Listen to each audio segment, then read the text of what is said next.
நல்லூர் பகுதியில் அமைந்துள்ள மீனாட்சி சுந்தரேஸ்வரர் திருக்கோயிலில் நம்ம சனிப்பெயர்ச்சி யாக பெருவிழா நடைபெற உள்ளது. இந்த திருக்கோயிலின் சிறப்புகளை பற்றி பார்க்கும் பொழுது ஒரு முக்கியமான விஷயத்தை நம்ம இங்க பதிவு பண்றோம். சூரிய பகவானுடைய புத்திரராகிய சனி பகவான், அவருடைய மைந்தராகிய மாந்தி, இந்த மாந்தி பகவான் இந்த திருத்தலத்தில் நல்லா பார்த்துக்கோங்க, இங்க அமர்ந்திருக்கிறார். இந்த மாந்தி பகவான் இந்த திருத்தலத்தில் தென்முக கடவுள் தட்சிணாமூர்த்தியுடைய, இங்க பாத்தீங்கன்னா தெரியும், தென்முக கடவுள் தட்சிணாமூர்த்தியுடைய கடைக்கண் பார்வை, நேரடி பார்வையில் மாந்தி அமர்ந்திருக்கிறார். இப்ப இதுல நீங்க ஒரு முக்கியமான விஷயம் நான் பதிவு பண்றேன்.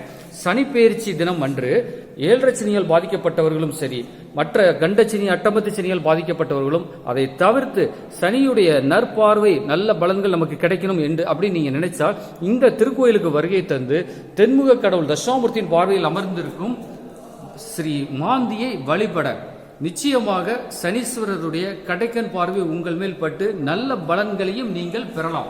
அதே நேரத்தில் இன்னொரு முக்கியமான விஷயம் என்ன அப்படின்னாக்க, இந்த மாந்தி பகவான், அதாவது தட்சிணாமூர்த்தியின் கடைக்கண் பார்வையில் அமர்ந்திருக்கும் மாந்தி பகவான் உங்களுக்கான, நீங்கள் இவ நிறைய குடும்பத்தில் செய்வினை கோளாறு, பில்லி சூனியம், ஏவல், இந்த மாதிரி பல பிரச்சனைகளில் நிறைய குடும்பங்கள் சிக்கி தவித்துக்கிட்டு இருக்கு.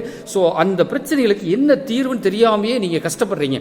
அப்படி நீங்க சிரமப்படக்கூடிய ஆளாக இருந்தால் நிச்சயம் இந்த திருக்கோயிலுக்கு வருகை தாருங்கள். வருகை தந்து தென்முக கடவுள் தட்சிணாமூர்த்தியின் கடைக்கண் பார்வையில் அமர்ந்திருக்கும் ஸ்ரீ மாந்தி பகவானை வழிபாடு செய்ய நிச்சயம் உங்களுக்கு உங்கள் கஷ்டத்திலிருந்து நிவர்த்தி கிடைக்கும்.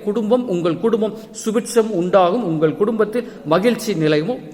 திருச்சிற்றம்பலம்.